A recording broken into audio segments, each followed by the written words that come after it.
Tegelikult ei ole ma jõudnud nagu kõigile öelda tere, et siia Neeme Piirivalve kooli tulite ja ennast tutvustada ja üldse, mis meil siin on. Nii et paraku see laskesport on selline, et määratakse vahetused, kellaajad, pole mõtet kõigil tulla, et me oleme harjunud niimoodi, et kõik on nagu koos kõigepealt, öeldakse tere kõigile, öeldakse veel paar head asja ja siis võistlus pihta. Paraku see nagu tundub, et tippsportlaste juures ehk tegijate juures on märksa keerulisem ja peaaegu võimalik. Aga kõige suurem küll, me tuleme kõik üheks vahetused. Jah, siin on mõtteid ja öeldud, et selle juurde me jääks ikka, et finaali teeme siin, aga et siin koolimaas, see on omaette küsimus. Aga tähendab, minu nimi on siis Tõnu Lauter ja olen siin nagu koolis selle Neeme Piirivalve kooli ülem ja see on nagu koertekool. Siin me õpetame Eesti Vabariigi põhimõtteliselt kõiki töökoeri võib-olla ja koerajuhte, kes töötavad siis piiri peal nii Päästeametis kui piirivalves ja politseis. Ja olen ka nagu selle Piirivalve spordi keskklubi juhatuse esimees ja Mati Aeskonna juhatuse aseesimees ja me plaanisime, et lühidalt öelduna, et miks me selle võistluse tegime, sellise auhinna võistluse kutsetega. Põhimõtteliselt need samad probleemid on ka orienteerumisliidus ja meie klubi on kahes liidus nagu liikmena, nii Laskuriliidus kui orienteerumisliidus ja ka orienteerumisliidus ei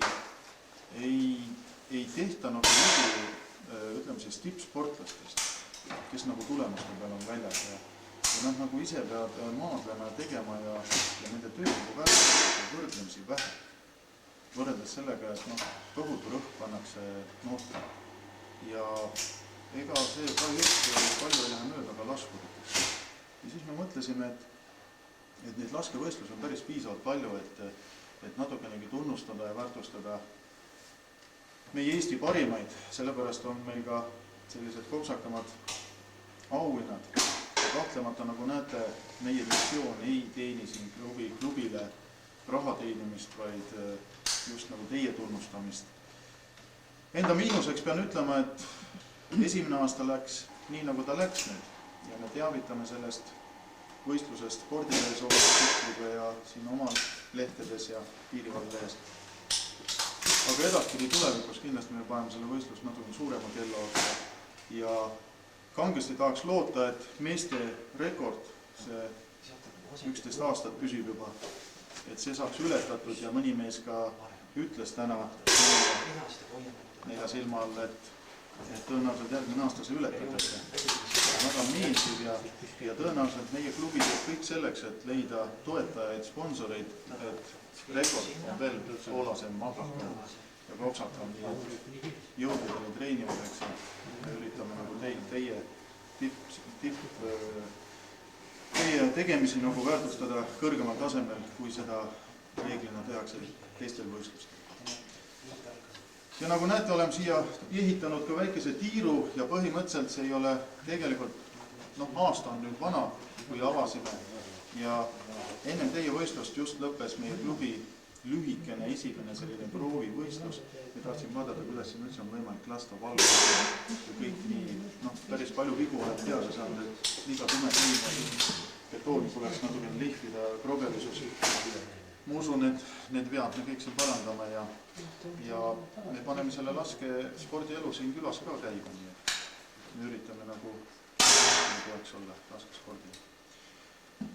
Ma usun, et võistlused läksid võrdlemisi rahulikult, ilma suurte protestideta.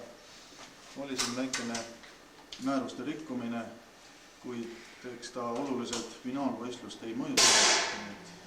Tasugi enam täna üle korrata, väikene ohutustehnika rikkumine oli ka, et mõni jäi toru otsa magama. Neid asju võiks nagu teie taseme juures nagu paremini jälgida. Ja mis siin ikka?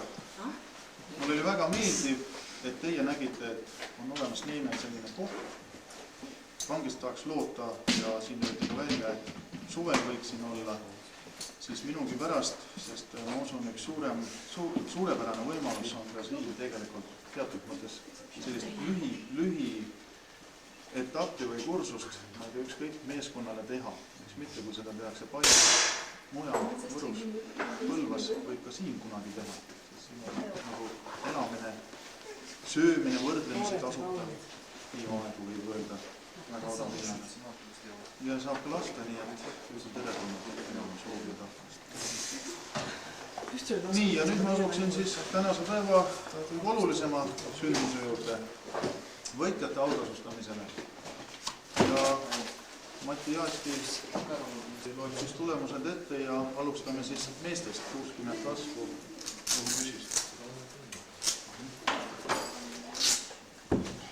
Meeste harjutuse kolmas koht tulemusega 676,4 silma koos finaalkaskudega Raivo Roosimäele. Tublist märk.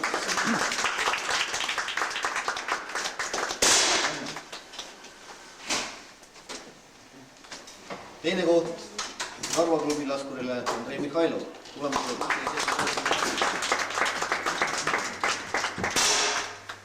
ja esikoha sai 684,1 silmaga Tormis Saar Järvamaal.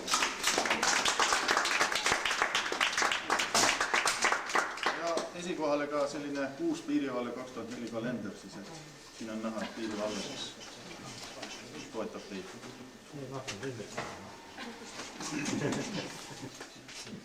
Naiste kolmanda koha saavutas 479,6 silmaga Anne Ooberg.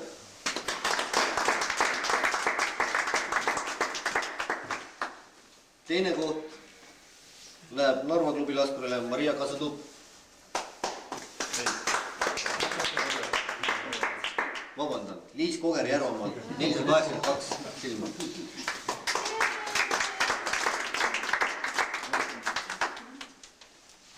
Ja esikoha sai Männiku klubi laskur Jürmila Kortšagina.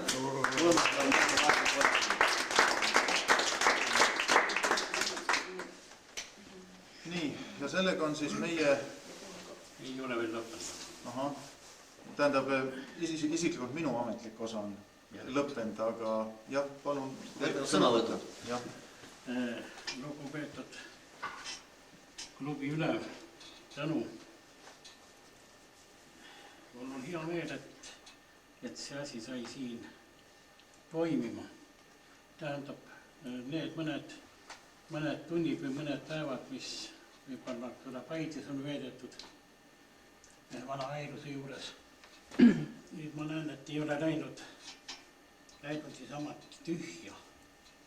See on üks tore asi, et Piirivalves see asi liigub paigas. Mati oli põhiline eesvedaja, kes ja praegugi veab eest. Nüüd on, eks ole, autor tulnud selle asjale järgi ja ma vaatan, et seina peal on neid laskespordi tõdesid kirja pandud. Kuskord nad on õpitud, ei tea, aga ilmselt, eks ole, on need Piirivalvele saanud omaseks ja Piirivalve on teinud tublit tööd. Aitäh tänu ja Mati selle võistluse organiseerimise eest ja ma sooviksin teile kõigile häid jõule, head uut aastat, uue aasta vastuvõttu, uut aastat soovime siis, kui me uuesti kohtume uuel aastal